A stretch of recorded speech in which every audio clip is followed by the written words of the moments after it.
Hey everybody, welcome to another episode of Widgets and Wonders. This is my show about great products from small companies.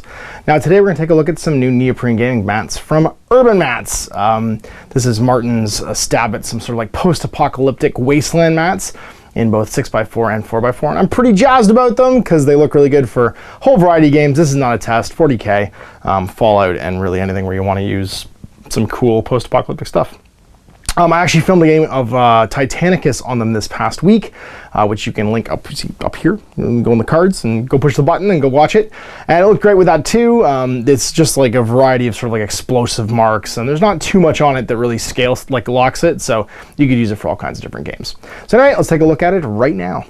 And so here it is in all of its 6-foot glory, the new Wasteland mat from UrbanMatz. I've just thrown down some 40K scenery, some 40K models, some Dark Age stuff, and some Fallout Wasteland Warfare stuff, just to give you an idea of scale and what all the kind of details look like, and just the colorization and stuff too. I really like it's in a nice muted sort of like sepia tone. Actually, the tones kind of remind me of Conflict and Sepia from Hot Dice. It's kind of got that same sort of like orangish, brownish John Blanche palette to it.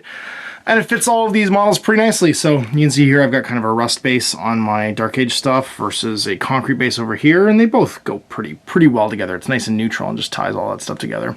You got Sturgis and the Lone Wanderer taking on, no wait, the Lone Survivor? It's the Lone Survivor in that game. Yeah, taking on a Deathclaw.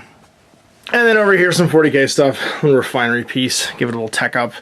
And some Ultramans, bigly and smally Ultramans, hanging out in the Wasteland, ready to do battle. So I'm pretty stoked about it. This is a really nice mat. It's in 4x4 too. I'm going to pull the 4x4 down and just lay it over top of this and move the terrain and stuff over. Nice deck plating, some cool sort of like just like destroyed concrete. I really like this destroyed concrete coloration actually, because it's kind of like almost like acid wash. Like it has like a weird greeny brown sort of color to it.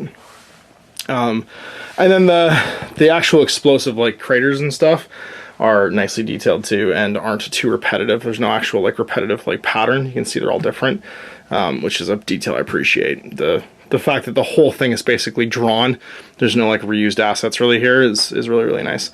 So let's let's move everything over. I'll put down the 4x4 so you can see it too.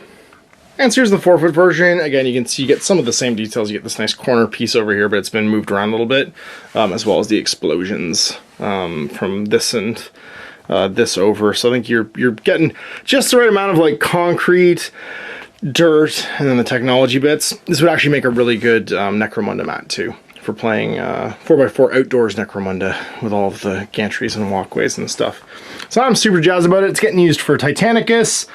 Definitely Necromunda, definitely this is not a test, Fallout. Whatever I feel like playing based on a 4-foot board that needs to be in the Wasteland. This is a nice neutral standard Wasteland sort of mat that I think will fit just about everything I want to do. So pretty jazzed about it. I'll link it all below. And yeah, there it is. The new Wasteland mats from UrbanMatz. So there you go, another great product from a small company. Now, if you know of a product you think deserves more attention, you can have them email me at guerrillaminiaturegames@gmail.com or Facebook message me at facebook.com/outofthebasement into the streets, and I'll put it in front of as many people as possible. We'll see you next time for more Widgets and Wonders. Till then, I'm Ash. Happy working. I hope you enjoyed that video. If you want to support the channel, of course, like and subscribe and hit the little bell below so you get notifications when I post future content. I do post stuff 7 days a week. If you want to support the channel further, you can, of course, buy a t-shirt through Spreadshirts, buy a measuring gauge or objective markers from Desperate Designs, or, of course, most importantly, there is Patreon. Patreon is what makes all this possible, keeps the lights on, pays for the studio costs, pays for the equipment, model costs, and everything else, and most importantly, puts food in my kids' bellies and a roof over their heads. Big thanks to everyone, past, future, who supported me. I do this stuff because of you guys, and of course, I will continue doing it as long as I can.